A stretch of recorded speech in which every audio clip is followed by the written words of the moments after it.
अस्सलाम वालेकुम। आप देख रहे हैं यूट्यूब चैनल शहजाद रफ़ीक के साथ। हमारा जो आजकल का टॉपिक चल रहा है वो है नॉर्मलाइजेशन प्रोसेस।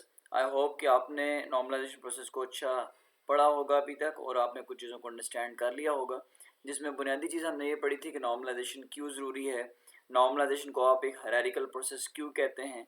उसके बाद हमने फ़र्स्ट नॉर्मल फॉर्म को कवर किया। तो अगर आपको वहाँ तक सारी चीज़ें क्लियर हैं तो अब आप सेकंड नॉर्मल फॉर्म को समझ सकते हैं। तो सेकंड नॉर्मल फॉर्म पे जाने से पहले हमने एक बुनियादी तौर पे काम करना है, वो ये करना है कि हमने ये देखना है कि जब हमारा डेटाबेस फर्स्ट नॉर्मल फॉर्म में आ चुका है तो क्या अभी स्टिल कुछ प्रॉब्लम्स हैं जो कि हमें ओवरकम करनी है, या हमारा डेटाबेस कम्प्लीटली जो है ना वो इंडिपेंडेंट या किसी भी तरह की अनॉमली से क्लियर हो चुका है। तो उसके लिए सबसे पहले मैं आपको कुछ जो है वो चीज़ें बता रहा हूँ। ये आपके पास problems of first normal form है जो हमें सबसे पहले समझनी है, ताकि हमें ये अंडरस्टैंड हो सके कि फर्स्ट नॉर्मल फॉर्म में डेटाबेस को लाने के बावजूद अभी हमारे पास टोटल क्लैरिटी नहीं है, या हम ये नहीं कह सकते कि हमारे सारे एरर्स एलिमिनेट हो गए। थोड़ा सा मैं रिवाइज कराऊँ तो मैंने आपको पढ़ाया कि फर्स्ट नॉर्मल फॉर्म के अंदर जब आप डेटाबेस को लाते हैं तो बुनियादी तौर पे आप अनोमली जो रिमूव करते हैं वो रिडंडेंसी है। आपने रिडंडेंसी यानी कि डुप्लीकेशन ऑफ डाटा तो ख़त्म कर दिया, लेकिन अब आपने सिर्फ एक काम अभी तक किया है, वो ये कि आपने हर रो ऑफ डेटाबेस टेबल को एटॉमिक कर दिया है। अब आपकी एक रो सिर्फ एक डाटा वैल्यू कंटेन कर रही है, एक सेल के अंदर एक ही वैल्यू है और पूरी रो के अंदर कोई भी ऐसा सेल आपके पास नहीं होगा जिसमें आपके पास रेपिटेशन या मोर देन वन वैल्यू मौजूद हो।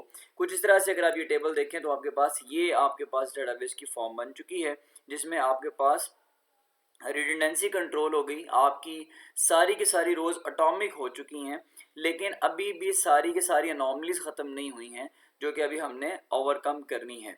अब कुछ लिमिटेशन सबसे पहले देख लेते हैं, वो क्या एरर्स हैं जो अभी भी हमें फेस करने पड़ेंगे जो कि फर्स्ट नॉर्मल फॉर्म में होते हैं। सबसे पहले लिखा हुआ जी अपडेटिंग प्रॉब्लम।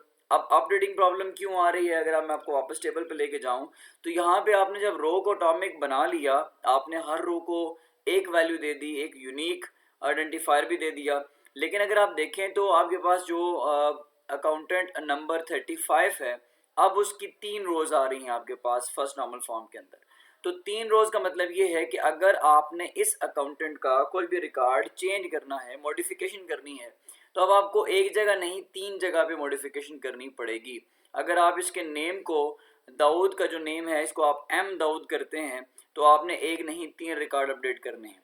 अगर आप 3 नहीं करेंगे, एक में कर देंगे, बाकियों में नहीं करेंगे, तो ये डाटा इनकंसिस्टेंट हो जाएगा। इसे इनकंसिस्टेंसी प्रॉब्लम भी कहते हैं। तो ये एक प्रॉब्लम फर्स्ट नॉर्मल फॉर्म में मौजूद है।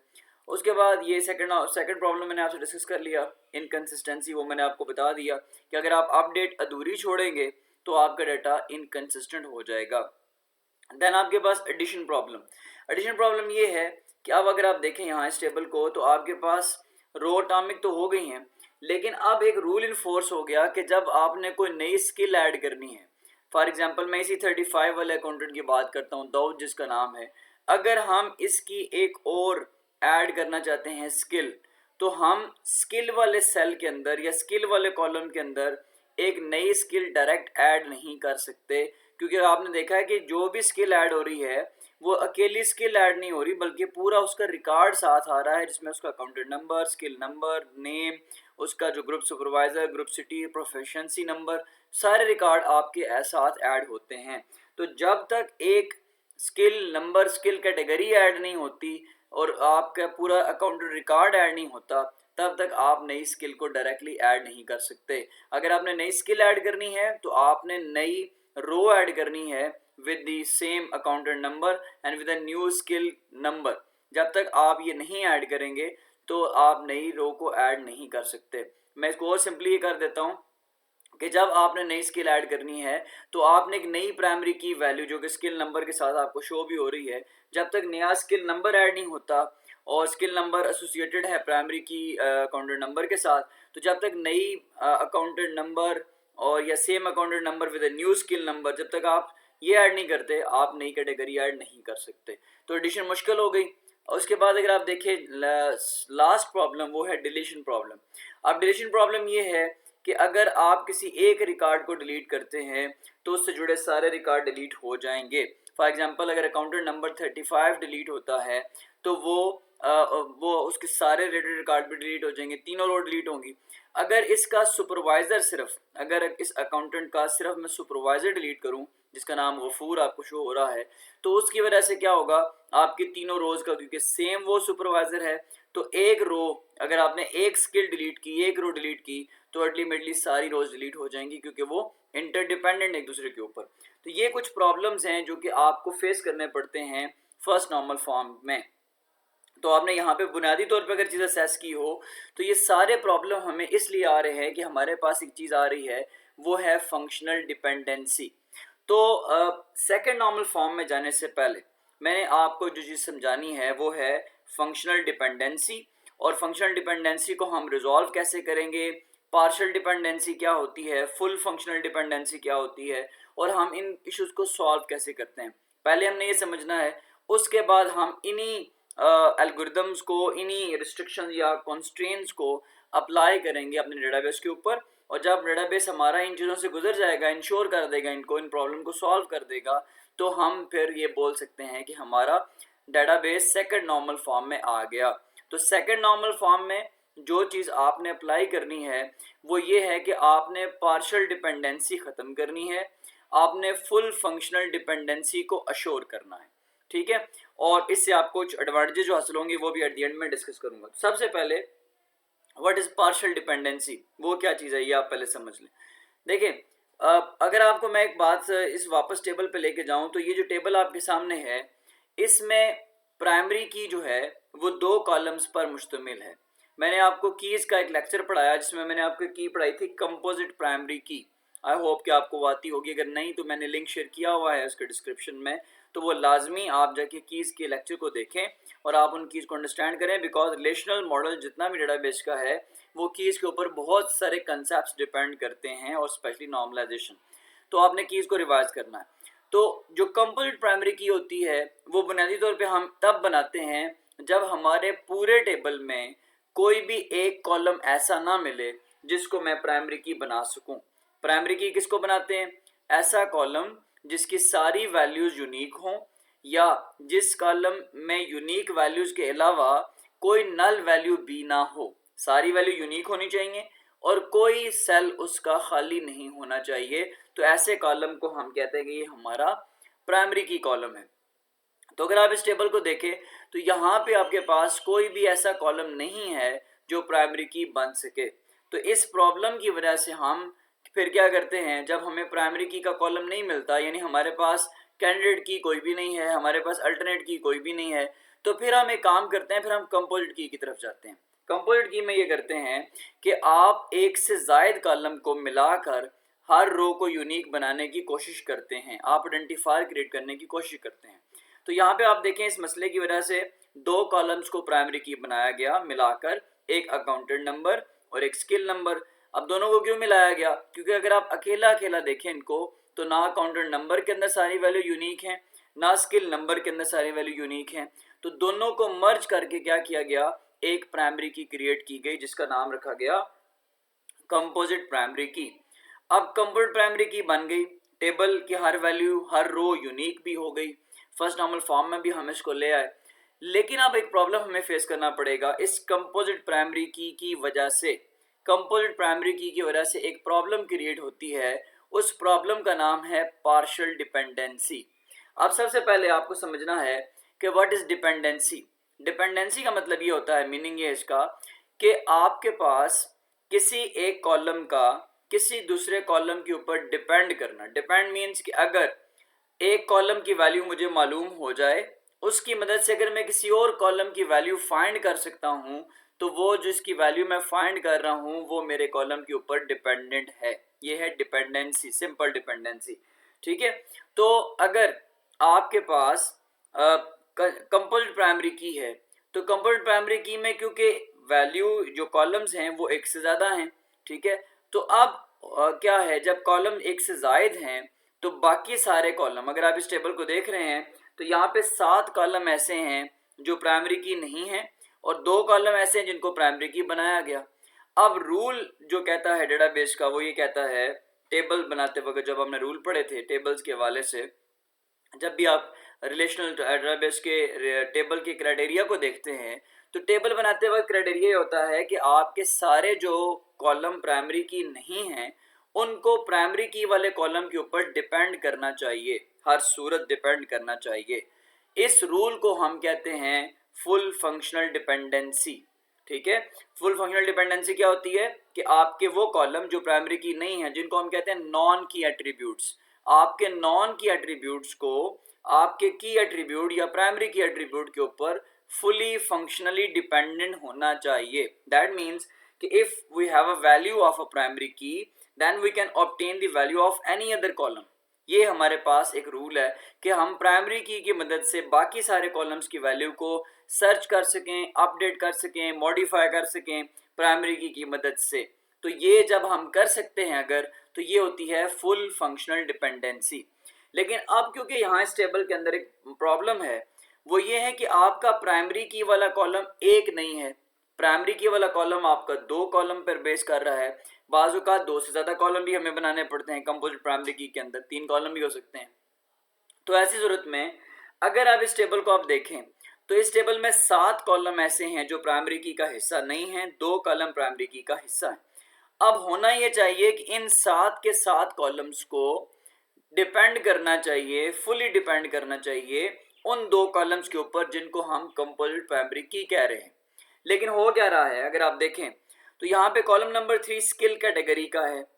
अब स्किल कैटेगरी जो होती है उसका तल्लक सिर्फ और सिर्फ स्किल नंबर से है, उसका तल्लक किसी अकाउंटेंट से नहीं है, क्योंकि किसी कैटेगरी का तल्लक किसी पर्सन से नहीं होता। कैटेगरी का तल्लक हमेशा उसकी अपनी रिलेटेड आइडेंटिफायर से होता है। ठीक है, हम ये तो नहीं कह सकते ना कि जिस भी अकाउंटेंट का नंबर 35 होगा वो हमेशा टैक्स की जो है ना वो स्किल रखेगा या ऑडिट की स्किल रखेगा। मे बी कोई और भी जो हमारा अकाउंटेंट हो जिसका कोई नंबर और हो, उसके जिससे आपको नज़र आ रहा है कि जिसका अकाउंटेंट नंबर 77 है वो भी टैक्स की स्किल रखता है, जिसका अकाउंटेंट नंबर 50 है वो भी टैक्स की स्किल रखता है। तो टैक्स की स्किल की डिपेंडेंसी किसी अकाउंटेंट नंबर पे नहीं है, बल्कि टैक्स की स्किल जो है वो डिपेंड करती है अपने स्किल नंबर पे। डिपेंड करने का मैं फिर वाज़ह कर दूं कि डिपेंड का मतलब है कि जब भी आपने टैक्स की स्किल को मेंशन करना होगा आप उसकी की वैल्यू, आप उसका आइडेंटिफायर 179 यूज़ करेंगे। इसकी बजाय आप किसी अकाउंटेंट का नंबर उस टैक्स की स्किल के लिए यूज़ नहीं कर सकते। तो इससे ये साबित हो गया कि जो स्किल कैटेगरी है वो डिपेंड कर रही है स्किल नंबर पे और वो अकाउंटेंट नंबर पे डिपेंड नहीं कर रही। ठीक है, तो ये जो आपको एक मसला सामने आया इसे हम कहते हैं पार्शियल डिपेंडेंसी। पार्शियल का मतलब क्या हुआ कि आपकी स्किल कैटेगरी को दोनों कॉलम पर डिपेंड करना चाहिए, क्योंकि दोनों कॉलम प्राइमरी की हैं, दोनों कॉलम के मिलने से प्राइमरी की बन रही है। लेकिन स्किल कैटेगरी सिर्फ और सिर्फ डिपेंडेंट है स्किल नंबर पे और वो दूसरे जो पार्ट ऑफ प्राइमरी की कॉलम है उस पर डिपेंड नहीं कर रही। इसी तरीके से accountant name, accountant age, group number, group city, group supervisor, आखिरी जो 5 कॉलम हैं ये प्योरली अकाउंटेंट के बारे में हैं, ये टोटली अकाउंटेंट की इंफॉर्मेशन है। तो ये पांचों कॉलम अकाउंटेंट वाली अकाउंटेंट नंबर के ऊपर डिपेंडेंट हैं और इनका स्किल नंबर के साथ कोई तल्लक नहीं है।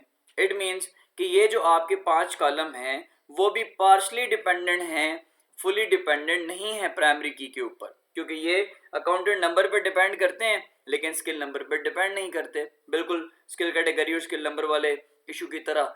तो यहाँ पे भी हमें क्या नज़र आ रहा है कि हमारे जो नॉन की वाले कॉलम हैं वो हमारे प्राइमरी की के ऊपर फुली डिपेंडेंट नहीं है, फुली फंक्शनली डिपेंडेंट नहीं है। इस प्रॉब्लम को हम कहते हैं पार्शियल डिपेंडेंसी। जो दरमियान में हमें एक कॉलम मैंने स्किप किया प्रोफिशेंसी वाला, प्रोफिशेंसी जो है वो फुली डिपेंडेंट है अकाउंटेंट नंबर पे भी और स्किल नंबर पे भी, क्योंकि प्रोफिशेंसी का मतलब होता है कि कोई भी अकाउंटेंट जो है वो हमारे लिए कितना बेनिफिशियल है। तो बेनिफिशियल वो तब साबित होगा जब हमें उसके अकाउंटेंट की डिटेल्स भी पता होती हैं और हमें उसकी स्किल की डिटेल भी पता होती हैं, तो दोनों के मिलने से प्रोफिशेंसी निकलती है। तो प्रोफिशेंसी दोनों पे फुली डिपेंडेंट है, तो इसका तो कोई मसला नहीं है प्रोफिशेंसी वाले कॉलम का। लेकिन स्किल कैटेगरी पार्शियल डिपेंडेंट है स्किल नंबर तक, और जो आपके अकाउंटेंट की डिटेल्स हैं वो पार्शियल डिपेंडेंट है अपने अकाउंटेंट नंबर तक। तो बकिया दूसरे कॉलम पे वो डिपेंड नहीं कर रहे होते। तो ये आपके सामने जो मसला आया, इसे पार्शियल डिपेंडेंसी कहते हैं। पार्शियल डिपेंडेंसी एक मसला, एक एरर है जो कि हमेशा क्रिएट होता है कंपोजिट प्राइमरी की वजह से। अगर हमारे पास प्राइमरी की कंपोजिट ना हो तो कभी भी पार्शियल डिपेंडेंसी का इशू पैदा नहीं होता डेटाबेस के अंदर। तो ये कंपोजिट प्राइमरी की का डिसएडवांटेज है हमारे पास, ठीक है। लेकिन कंपोजिट प्राइमरी की यूनिकनेस हमें देती है, हमें मजबूरन बनानी पड़ी, हमने बनाया उसको। तो आपके पास ये प्रॉब्लम जब क्रिएट होता है तो इसको एलिमिनेट करना होगा, इसको ख़त्म करना होगा। पार्शियल डिपेंडेंसी ख़त्म करके हमको फुल फंक्शनल डिपेंडेंसी लेकर आनी है, ठीक है। तो ये सोल्यूशन है इस सारे इशू का, और ये सोल्यूशन हम अप्लाई करते हैं सेकंड नॉर्मल फॉर्म के अंदर। तो कभी भी अगर आपसे कोई पूछे, क्वेश्चन आ जाए किसी भी लेवल पे, आपकी एग्जामिनेशन के अंदर, आपकी थ्योरेटिकल डिस्कशन के अंदर, आपके लेक्चर्स के अंदर, कभी भी कोई आपसे सवाल करे कि which kind of problem will we resolve in second normal form, तो you may tell that person और अ पर्टिकुलर एग्जामिनर कि we have to solve partial dependency and we need to assure full functional dependency in the process of the second normal form। तो ये हमने चीज़ assure करनी है कि आपके पास second normal form के अंदर पार्शियल डिपेंडेंसी ख़त्म हो जाती है, करनी है हमने अभी। अब मैं उसको प्रैक्टिकल प्रोसीजर आपको बताता हूँ, और हमने फुल फंक्शनल डिपेंडेंसी को लेकर आना है। तो ये जब हम काम करेंगे तो ये कैसे होगा, मैं उसकी आपको टिप भी दे देता हूँ, पर इसी टेबल से मैं आपको समझा देता हूँ। देखें, यहाँ इस टेबल में हमने ये देख लिया कि स्किल कैटेगरी स्किल नंबर पर डिपेंडेंट है, अकाउंटेंट वाले 5 कॉलम अकाउंटेंट नंबर पे डिपेंडेंट हैं, और प्रोफिशिएंसी वाला कॉलम दोनों पे डिपेंडेंट है। तो सिंपल सा रूल है, सिंपल उर्दू में अगर मैं आपको समझाऊँ वो ये कि जोन से कॉलम, जोन से नॉन की एट्रीब्यूट, जिस की एट्रीब्यूट के ऊपर, या जोन से कॉलम जिस पार्ट ऑफ प्राइमरी की के ऊपर फुली डिपेंडेंट हैं, उस प्राइमरी की के साथ उसको डिकम्पोज करके आप अलग टेबल बना दें। जो भी कॉलम जिस पे डिपेंडेंट हैं उसके साथ उसको नए टेबल के अंदर ले जाएं। आप टेबल, इस बड़े टेबल को तोड़ेंगे, आप इसे डिकम्पोज करेंगे, और डिकम्पोजिशन होगी अकॉर्डिंग टू द प्राइमरी की वैल्यूज। जितनी प्राइमरी कीज हमें फाइंड हो रही हैं जिनके ऊपर कोई ना कोई कॉलम डिपेंडेंट है, उसको हम प्राइमरी की बनाकर, नया प्राइमरी की लेकर हम उसको सेपरेट टेबल के अंदर ले जाएंगे, हम डिकम्पोजिशन करेंगे, ताकि हमारे जो इश्यूज हैं पार्शियल डिपेंडेंसी वाले वो सॉल्व हो जाए।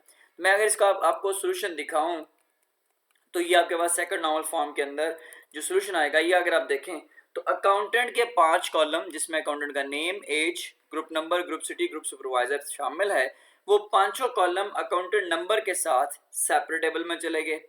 जो आपके पास स्किल कैटेगरी है वो स्किल नंबर के साथ सेपरेट टेबल में चली जाएगी, और प्रोफिशिएंसी क्योंकि दोनों पे डिपेंडेंट है तो प्रोफिशिएंसी वाला कॉलम दोनों के साथ तीसरे टेबल में अलग से स्टोर हो जाएगा।